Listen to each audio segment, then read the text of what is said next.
자, 이번 시간에는 단기 매매로는 자산가가 될 수 없다. 그리고 단기 매매가 단순한 투기일 수밖에 없는 그런 이유에 대해서 한번 알아보고 좋은 기업에 투자하는 기준에 대해서 한번 알아보겠습니다. 자, 그러나 이미 좋은 기업보다는 이 좋은 기업이 될 기업에 투자를 하는 부분이 큰 대박을 얻을 수 있다. 이런 부분 한번 보겠습니다. 자, 단기 매매로는 자산가가 될 수가 없습니다. 완전히 될 수 없다고 단정 짓는 것은 좀 그렇지만 이렇게 자산가가 지속적으로 유지되는 부분은 상당히 어렵다 이렇게 볼 수 있습니다. 그리고 된다고 해도 아주 극소수만이 될 수 있겠죠. 자, 단기 매매가 단순한 투기일 수밖에 없는 이유 한번 보겠습니다. 주식 투자로 누구나 자본가가 될 수 있습니다. 이거는 진리입니다. 요거는 실제로 이렇게 다 될 수 있죠. 이 워렌 버핏이나 피터 린치 이런 사람들 보면은 이렇게 주식 투자로 자본가가 됐죠. 자, 그리고 우리나라 같은 경우에는 박영옥이라는 주식 농부죠. 처음 투자 금액이 한 10억 정도 됐는지 그 정도였는데 결국 2천억 정도 이렇게 크게 돈을 불렸습니다. 자본가가 됐죠.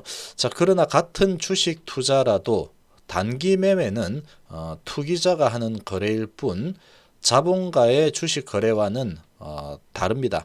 자본가가 하는 주식 거래 목적은 기업에게 장기 자본을 제공하고 장기적으로 그 기업의 성장에 참여하는 것입니다. 그 대가로 장기적으로 기업이 올린 이익 중에 일부를 배당으로 받고 주주 자본의 증가에 따라서 가치 창출이라는 과실을 얻게 되는 겁니다. 투자를 할 때 금액이 15만 원이었다. 그러면 나중에 계속 이제 장기적으로 기업이 성장을 하게 되면 150만 원 간다. 그러면 그런 부분에 대해서 과실을 얻는 거죠. 자본가로 불리는 장기 투자자들은 자신이 투자한 종목을 그렇게 간단히 포기하지 않습니다. 자신이 투자한 경영자가 보고 있는 산을 그와 함께 오르면서 일종의 카타르시스를 느끼기 때문입니다. 즉 자본가는 단기적인 주가 동향이 아닌 사업의 장기적 확대를 바라보고 투자를 하는 겁니다. 자, 이에 반해서 단기 매매를 반복하는 트레이더는 사업이 아닌 주가 그 자체만 바라봐야 되죠. 개인 투자자가 단기 매매를 통해서 돈을 번 사례들도 있습니다. 이런 사례들 있죠. 자, 있지만 이 대성할 수 있는 사람은 정말로 극히 일부에 불과하다 이렇게 봐야 됩니다. 이 부분을 못 믿겠다 그러면 해보면 됩니다. 이거를 계속 해보면은 그런 부분을 알 수 있습니다. 이게 정말로 극히 일부에 불과하다 이렇게 봐야 됩니다. 또한 단기 매매를 반복하는 방법으로는 장기적인 자산 형성이 거의 불가능하다 이렇게 볼 수 있습니다. 기업이 정말로 좋은 경영이 이루어지고 있다면 장기적으로 계속 성장해 나가겠죠.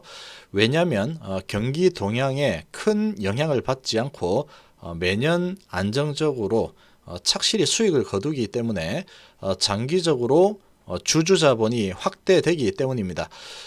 이러한 기업의 주식을 오래 보유하면 눈앞의 경기 동향이나 시장의 수요 동향에 따라서 주가가 하락한다고 해도 언젠가는 자동적으로 회복해서 최고치를 경신하게 될 가능성이 아주 높습니다. 결코 제로섬 게임이 되지 않는 것이다 이렇게 볼 수 있겠습니다. 그러나 단기 매매의 경우는 하면 할수록 제로섬 게임이 되어 가는 거죠. 이 단기 매매는 내가 이제 1,000원에 사서 1,100원에 팔았다 그러면 그 어떤 사람이 이제 1,100원에 또 사야 되는 거죠. 자, 그렇게 계속 이제 진행이 되는 부분이기 때문에 결국은 제로섬 게임이 되어가는 그런 상황이다 이렇게 볼 수 있습니다. 누가 따면은 누가 반드시 잃는 상황이 되는 거죠. 단기적으로는 항상 그럴 수밖에 없는 상황이다 이렇게 볼 수 있는 부분입니다. 큰 수의 법칙이라는 것이 있습니다. 동전을 던졌을 때 뒷면이 나올 확률과 앞면이 나올 확률은 모두 2분의 1에 수렴하죠. 자, 이처럼 어떤 일에 관찰 횟수가 늘어나면은 그 일이 발생할 확률이 특정 값에 가까워진다는 것이 큰 수의 법칙입니다. 트레이딩 횟수를 늘리게 되면은 승패의 확률은 결국 이 트레이딩은 돈을 주가가 올라가거나 내려가거나죠. 2분의 1이죠, 확률이. 자, 그렇기 때문에 횟수를 계속 늘리면 늘릴수록 이 확률은 2분의 1에 점점 가까워지게 되는 겁니다. 주식의 경우에는 세금이라는 부분이 있죠. 사는 순간 지금은 이제 조금 내려서 0.25% 정도 되죠. 사는 순간 0.25%라는 세금과 또 수수료가 있죠. 뭐 그렇게 많지 않지만, 자, 그런 수수료가 있기 때문에 결국은 트레이딩 횟수를 계속 늘리면 2분의 1에 가까워지죠. 그래서 2분의 1에 가까워지면 가까워질수록 손해볼 확률은 점점 커지는 거죠. 이 세금하고 수수료가 있기 때문에 2분의 1 가지고는 되지 않는 부분입니다. 자, 그렇기 때문에 이 단기 트레이딩을 하게 되면은 이 큰 수의 법칙대로 흘러갈 수밖에 없겠죠. 자, 그렇게 되면은 결국은 손해를 볼 가능성이 점점 커지는 겁니다. 올해 계속해서 하면은 이런 상황이 발생할 가능성이 커진다는 거죠. 자, 그러나 이런 부분을 다 뚫고 승률을 높이는 그런 사람들도 있죠. 자, 그러나 그런 사람들은 상당히 정말 극소수에 불과하다 이렇게 볼 수 있는 부분입니다. 자, 그리고 좋은 기업을 고르는 기준 한번 보겠습니다. 여러 가지 있는데 몇 개만 좀 뽑아 봤는데, 자, 첫 번째로 워렌 버핏이 항상 이야기하는 부분이죠. 이거는 심플하고 단순한 비즈니스일수록 좋다 이렇게 이야기하고 있습니다. 지금 HLB 같은 경우에는 항암제죠. 항암제이기 때문에 이 암에 걸린 사람들이 이 리보세라닙이 출시가 되면은 이 리보세라닙을 처방을 받아서 이렇게 구입을 하게 되죠. 자, 그렇게 해서 수익이 나는 겁니다. 아주 심플하고 단순하다고 볼 수 있는 부분이죠. 뭐 어려운 부분은 없습니다. 두 번째로 진입장벽이 높은 비즈니스를 하고 있는 게 좋습니다.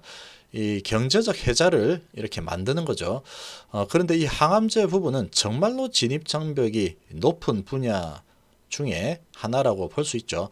자, 이렇게 FDA 승인을 하는데 통과할 수 있는 그런 확률이 4,000대 1에서 10,000대 1 정도 되고, 개발을 해서 FDA까지 승인 받는데 걸리는 시간이 기본적으로 다 10년은 거의 다 넘어가는 그런 상황입니다. 자, 그렇기 때문에 진입장벽은 상당히 높은 그런 비즈니스다라고 볼 수 있겠습니다. HLB는. 자, 그리고 세 번째로 지속 가능한 높은 ROE, 주주자본 이익률이죠. ROE와 이에 합당한 이익 성장을 보여줘야 됩니다.